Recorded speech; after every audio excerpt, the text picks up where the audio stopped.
The complainant shot and killed defendant White, who died at the scene.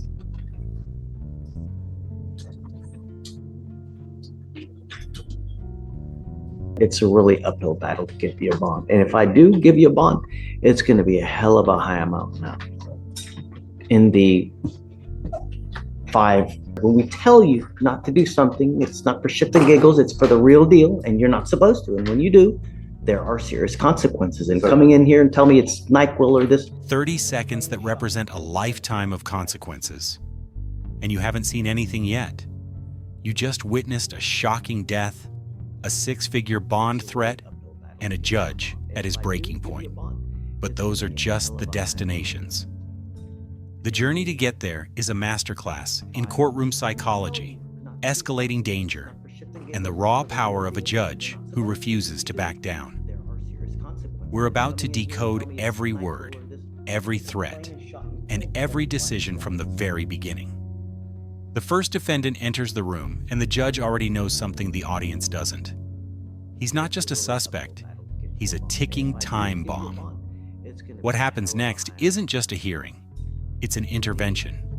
A very, very dangerous person, and I'm going to tell you, what does this look of bewilderment? You're charged with aggravated robbery, you're charged with retaliation, and now you pick up 2 other cases?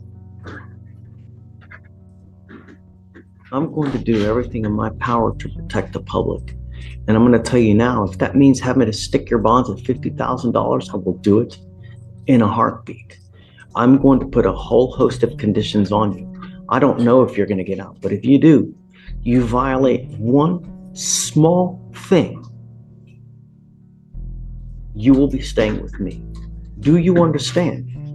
No dope, no alcohol, no going to any of the places where you've been charged with theft or any of the other things that you got. No weapons, and I'm putting an ankle monitor, and I'm giving you a curfew.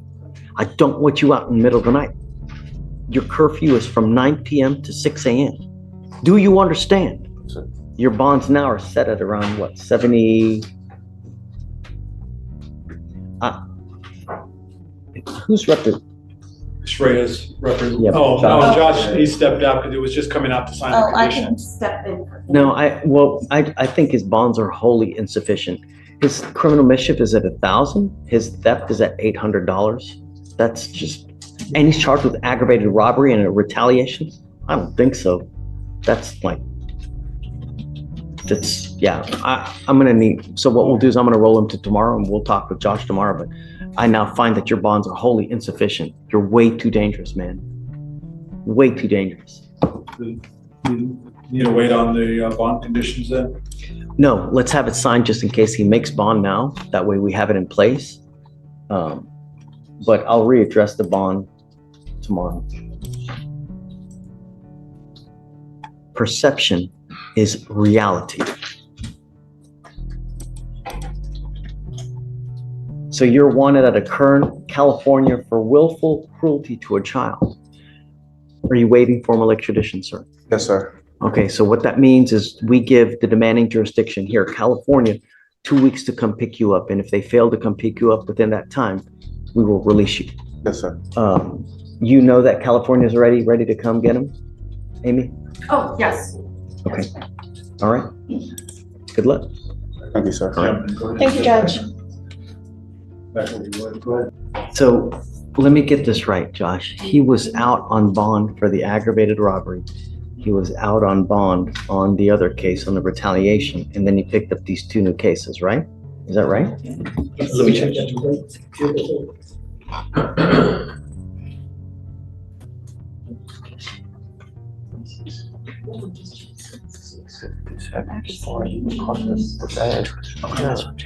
I think he was out on bond for the aggro, and then, Oh, the Picked up. tag from May. yes.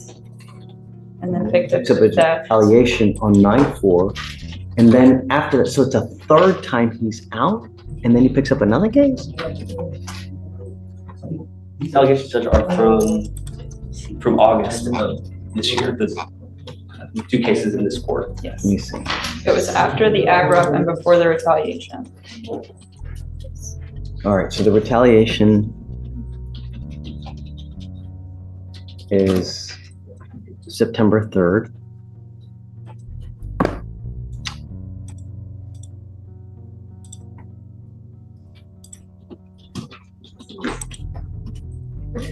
This isn't the defendant's first, second, or even third time on bond. The judge is looking at a pattern, and it's a dangerous one. Notice the long pauses and shuffling papers. The judge isn't just reviewing charges, he's building a timeline of failure. Aggravated robbery, retaliation, and now 2 new cases. Each time this defendant was released, he escalated. The judge's initial frustration isn't just about the new crimes. It's about the system that allowed a man with this history to be out on bonds as low as $800. He sees it as a personal failure to protect the public. Now we're about to hear the probable cause for his latest crime. But it's the details of his first crime that will change everything. Mischief is August 28th.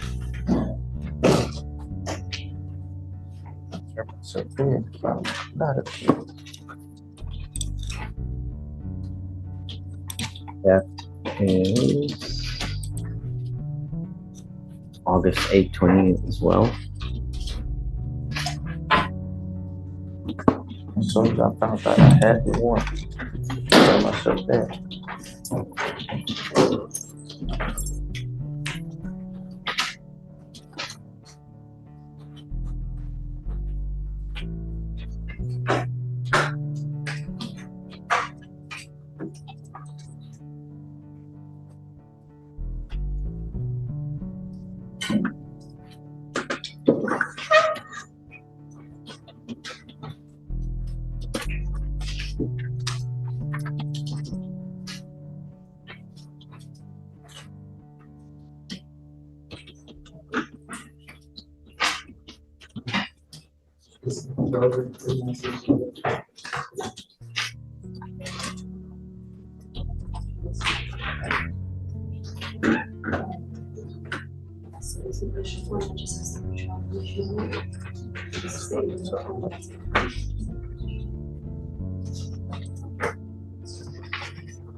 Okay, so let's talk about this. So,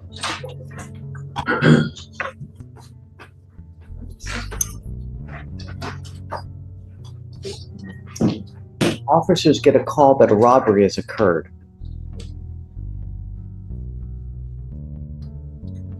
Complainant stated to officers 2 defendants later identified as defendant Marshall and defendant Ronald Waters, which was our other defendant from the other day, right? Remember Ronald Waters from yesterday? Hereinafter referred to as Waters and Marshall walked into a store, destroyed a glass partition, which was $300 to replace, and walked out of the store with 3 vapes and other stuff, sodas and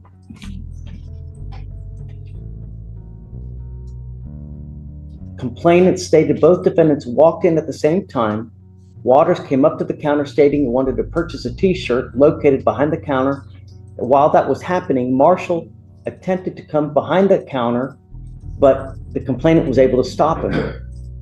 He reported that Marshall then came around to the front of the counter where Waters was, that he was distracted by Waters, who purchased a t-shirt, opened the packaged shirt, and seconds later wanted a refund, which he gave him the refund. Complainant reported that as that was happening, Marshall used his hands to mess with the glass partition, heard the glass breaking, grabbed 3 vape pens, other things, and ran out the store without any attempt to pay.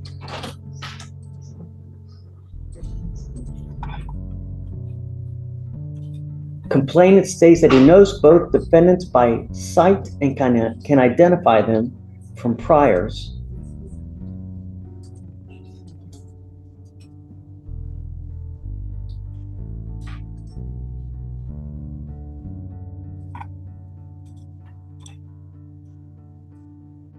So while being out on all that, on the aggravated robbery,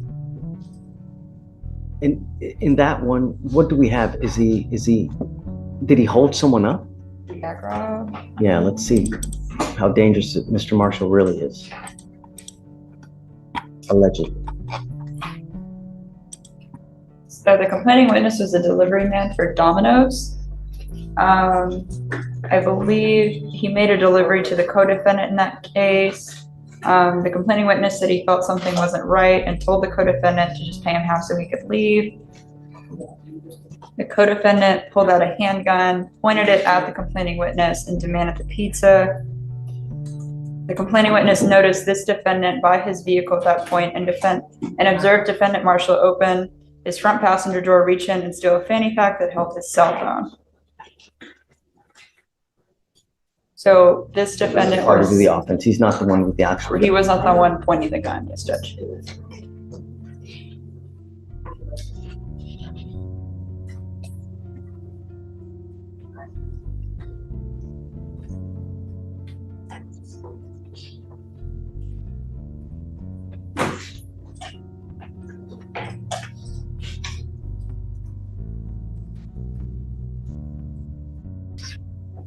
The complainant began to feel that something was not right and offered to accept half the amount due for the pizza just so that he could leave the location. White then pulled out a firearm, pointed at the complainant, and demanded the pizza. White told complainant that he had 5 seconds to give him everything he had and began to count out loud. Do you know how scary that is to have someone hold a gun at you? Tell them you have 5 seconds to give them everything, or else. That is really, really terrifying and can cause people to have nightmares, all kinds of psychological issues.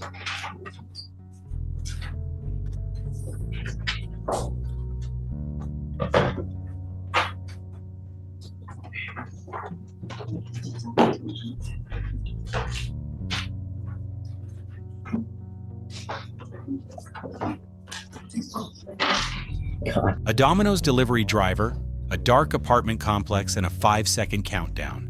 This is the moment that defines how dangerous this defendant truly is. Listen to the language. Pointed a handgun. Demanded the pizza. Began to count out loud. This wasn't a simple theft. It was psychological terror. The co-defendant's goal wasn't just the pizza, it was about power and instilling fear. And where was our defendant, Marshall? The report says he was by the vehicle, stealing a fanny pack. This is a crucial legal distinction. While his partner held the gun, Marshall was allegedly an active participant in the robbery. The judge isn't just looking at him as a thief. Under the law, he's just as responsible for the terror of that moment as the man holding the weapon.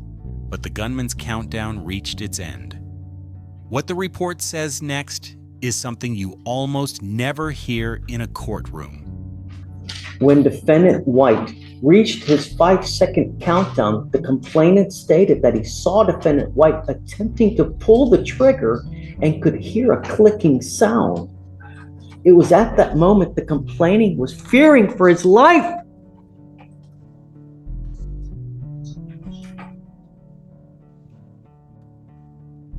He attempted to push defendant White's pistol away from his face and was able to retrieve his own firearm, namely a pistol. Complainant feared for his life and discharged the pistol at defendant White. Oh, the complainant shot and killed defendant White, who died at the scene.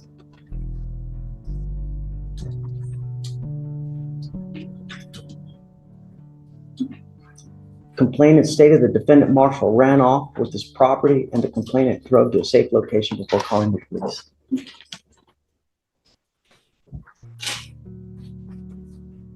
Did you catch that?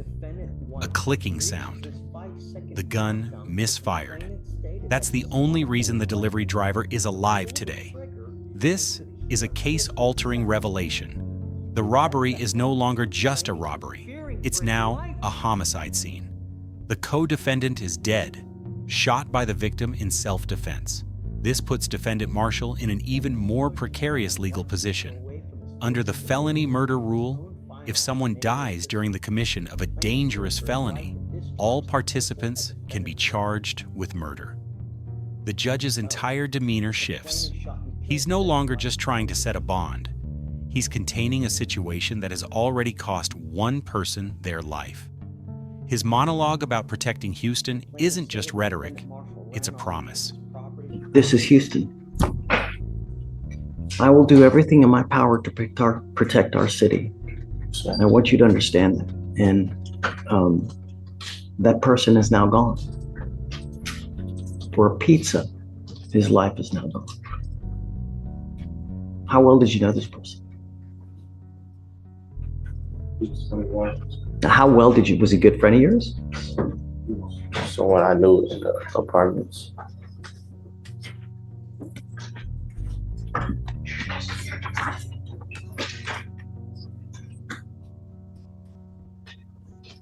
I'm going to make each of your bonds $3,500. Mr. Marshall, I want you to understand that if you are able to make bond, I'm putting a whole host of conditions on you. I will understand. Don't be a danger to our city. You have but one life. Stop. You have but one life. You know, when it's gone forever. And it's so very, very short. So heed the advice, because I'm not giving you any more warnings. Do you understand? Okay. Thanks, Steve. Thanks, Steve. Good morning, Mr. Jones. Good morning. Mr. Jones, you were wanted out of the state of wherever. Probably denial, I don't know. But I have you here now because your lawyer is asking me to set you a bond. Yes, sir. I don't know. I've never met you before. I don't know who you Order are. in the court. No, my primary concern are two things. Number one, will you go back to the jurisdiction that you wanted from? Number one. Yes, sir. More importantly, and most importantly, are you a danger to the community? I know that you're going to tell me that you're not.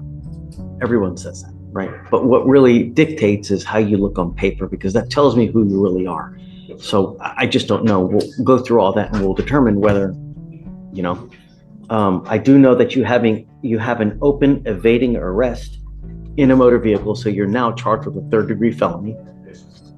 And so, all right, Amy, tell me about it. Yeah, he's wanted from St. Lucie County in Florida. Florida. Oh, Yeah. ouch. But he's wanted for a violation of probation for grand theft of a motor vehicle. We're asking for no bond at this time. For one thing, he picked up this evading of a motor vehicle while on that probation. He has Is this a stolen car too? Allegedly. I don't think he was charged with that, Judge, so I would say Yeah, I mean, a prohibited vehicle on the toll. but we had an earlier case today, same thing, in a stolen car, right? Allegedly, and they didn't charge him with the UUV, but they Really? could have. okay. So it's intake, I don't know, just these days it's, I'm seeing prohibited vehicle on the toll. That's all. so it is a prohibited vehicle? On the toll.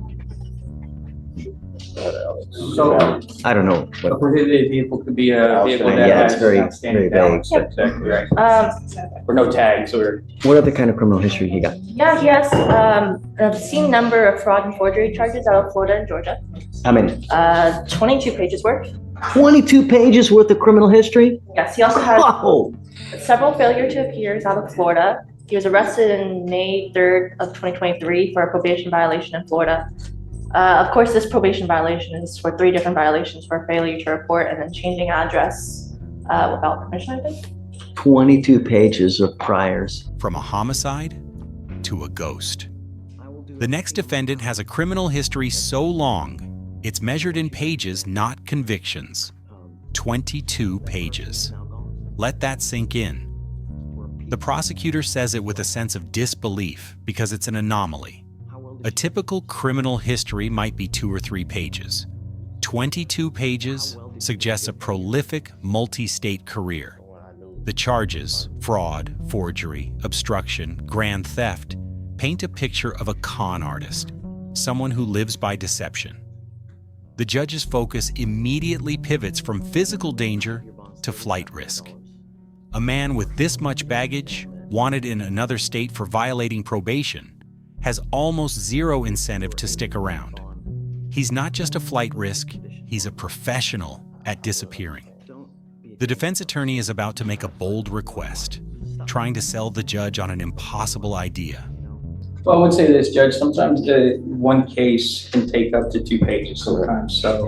Even by that theory. I get you. He also has misdemeanor and felony willful obstruction of law enforcement officers out of Georgia. I'm surprised you even got probation. You know, I mean, really, it's you know. All the charges were trickled down to 2 counts. So there was, all those charges are the exact same charge, and they dropped it to 22 pages worth of the exact same charge? It was 19 charges. And they brought it down to 2. They was basically 2 charges, 2 different kind of charges, but 9 charges of each. So It happened that would garner 19 charges. That's usually something where you have like a mass event, like a shooting, or like. The probation violation's original charge, which was a grand theft of a motor vehicle, he obtained that motor vehicle by Like false buying it. pretenses or something? Yeah, he tried to buy it with a false pay stub for a false company. Judge, if I may. Sure. Judge, I'm not asking for a PR bond. I'm asking for, even if you consider a bond, a high bond amount that would allow him to go turn himself in. He would have skin in the game. It's a monetary sum that would ensure that he goes and turns himself in. He hasn't messed up in your court before. Seen. I'm sorry. And so it would allow him to at least go present himself while also understanding the risk of losing a big deal of money. So I'd say that. Whose money? Not his money. What kind of money you got? Doing what?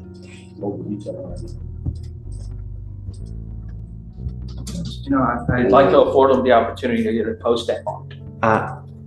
If you entertain. Well, the first thing I'd need to know is, out of the 22 pages, what are all those, I'd like a list of like every single charge that he's ever had. Okay. I'd like to know the disposition of those charges, because, you know, the problem is, Mr. Jones, is that when you have too much baggage, the more baggage you have, the higher of a flight risk you are, because you know that at some point you're going to have to answer to those charges, and you're going to try to. But I answered to all those charges.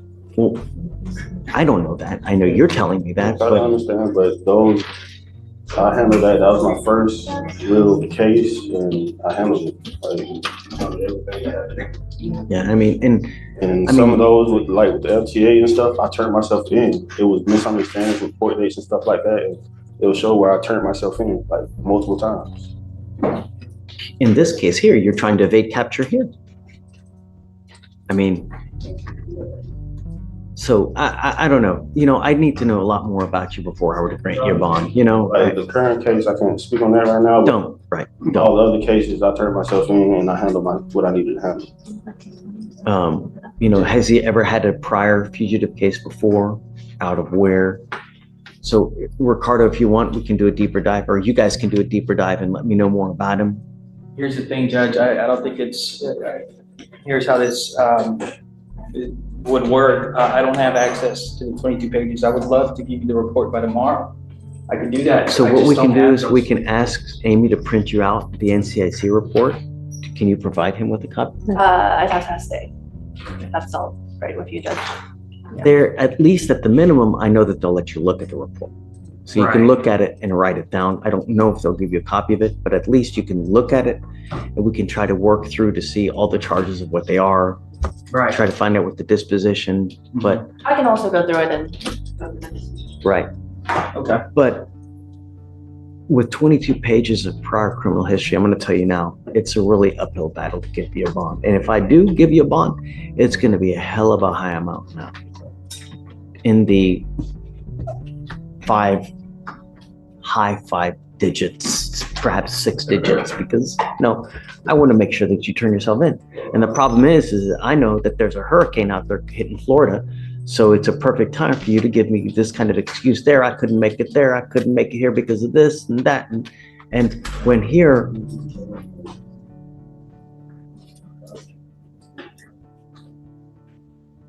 Okay, I'll explain some of his options, Judge. We'll go over where we're at, and I'll see how he wants to proceed. Okay, but I'm going to tell you now, if I were to give you a bond, it's going to be in the high 5 digits.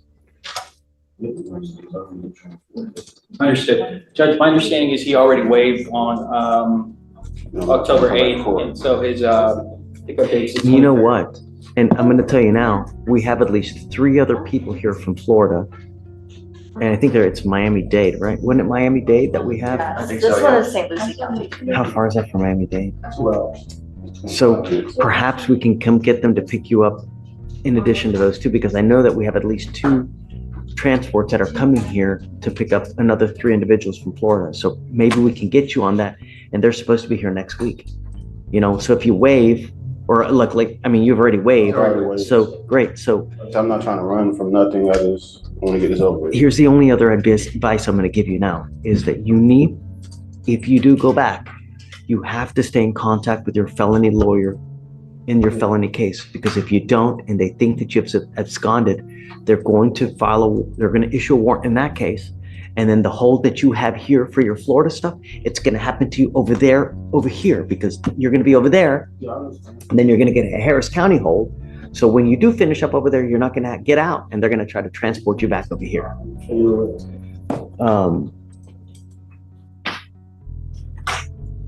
That is Eileen Bogart is your lawyer over there. So just stay in touch with her to let her know what's going on, and that way they don't overlook you. But okay, Thank you, Judge. of course. I'll talk to my client. Thanks.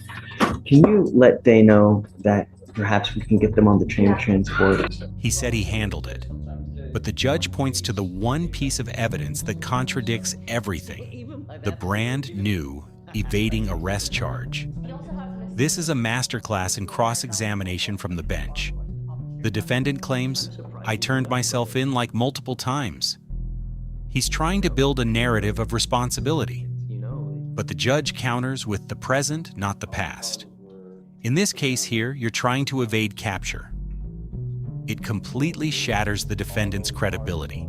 The lawyer's argument for skin in the game with a high bond falls apart because the judge doesn't believe the defendant has anything to lose. His life is already a cycle of running and getting caught. Notice the judge's strategic threat. High 5 digits, perhaps 6 digits. He's not actually expecting him to pay it. He's testing the reaction and making it clear that freedom is not an option. Morning, Mr. Houlihan. Morning. How's jail? Sucks. Good. Wonderful. Definitely don't ever want to come back here. The worse of an experience you have, the higher likelihood you have of truly listening and realizing that we mean business, because that's what we do. When we when we tell you not to do something, it's not for shits and giggles, it's for the real deal, and you're not supposed to. And when you do, there are serious consequences. And coming in here and tell me it's NyQuil or this, I don't care. No alcohol means no alcohol from any source. Now, at the same time, I don't want you to plead guilty just to get out, right? Because that's what you were going to do, and that's what everybody does just to get out, and I don't want that to happen. I'm going to give you another chance today.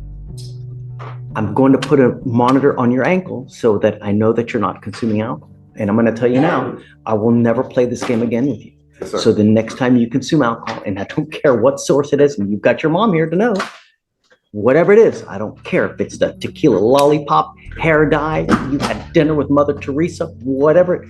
The next time you consume, you will be with me. And you know now, you have no one to bond you out. So you're going to sit there for who knows how long. Do you understand? Yes, sir. No alcohol whatsoever. Yes, sir. The monitor that I'm going to put on you costs around $400 to $500 a month. I'm going to waive that fee for you so that there's no excuse. You need to charge that thing on a daily basis. So if the battery goes dead, so do you. You must charge it on a daily basis. Be careful for whatever you put in your body, because that machine is extremely finicky. It tests alcohol through your perspiration. So whatever you're eating, be careful. Apples, what happens to apples? What happens to bananas? They can become alcohol at some point. So you need to be careful. Apples, some fruit ferments. So just take that with what it is. Be careful whatever you put in your body. Yes, Are there sir. instructions somewhere that? Yeah, they will advise him when he gets the monitor. They'll advise him on what he can and can't do, but it's also common sense. You have to know everything that you put in your body. If you're going to go to a party and there's a bucket of punch there, probably not a good idea to drink the punch, right? Yes, sir. Okay. Just use common sense. Yes, sir. It's not that hard, and be nice to people. I definitely learned. I'm letting you out now. I don't want to end up being like my father. That right there gives you pause to concern. I mean, you're headed there. I mean, you're in jail. You're headed there. I mean, if there's no other wake-up call, then this is the wake-up call. Don't end up like that. You have the opportunity now to apply for a diversion program that if you get in, which you probably will if you do the application correctly, if you complete it successfully, they'll dismiss this case against you. It's a really big deal because when you get a DWI on your record, it closes so many doors. Not to mention your life, it's going to cost more in every respect. So just be good. All right.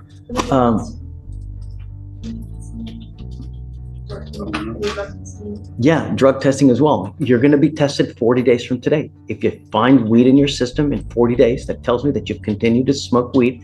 I'm going to put you in jail. Don't smoke weed. Don't go to any parties. Don't hang out with anyone that you think that they're going to use, because peer pressure sucks and it's very, very difficult. So if you're hanging out with the wrong people, they're going to take you down. No dope, no alcohol. You'll be tested in 40 days, and you know now what that machine does. Do you have any questions? Okay, listen to Mr. D, and then we'll see you in a couple weeks. Thanks for coming, man. Do you have any questions? I'm going to set up. Remember, be patient with Mr. Dixon. He has so many cases. I mean, you see, he's running from court to court to court to court. He's like Speedy Gonzalez. So just take care, understand he has a lot of cases, and that if you call him, at some point he'll get to you. And I'll meet with him in my office this Sunday. And if you can always come here and meet here as well. We're always happy to have you at any time as well. Okay? All right, guys. All right. Good luck, Mr. Houlihan. All right, sir. This way for me. Thank you, Your Honor. Thank you, Mr. Dixon. Today we witnessed a judge unravel a story that started with stolen vapes and ended in a homicide. We saw him confront a man whose criminal life was so extensive it filled 22 pages. And we watched him deliver a final, brutal lesson in consequences to a defendant who thought he could cheat the system. Each case presented a different facet of danger: the violent threat of an armed robber, the systemic risk of a career fugitive, and the self-destructive danger of an addict who refuses to listen. The judge wasn't just ruling on bonds, he was drawing a line in the sand. He used high bonds, ankle monitors, and scathing lectures as his tools, showing that his courtroom is the end of the line for catch and release. But does this approach work? Is threatening a six-figure bond the key to public safety? Or is it a temporary fix for a much deeper problem? Put yourself in his shoes. What would you have done differently?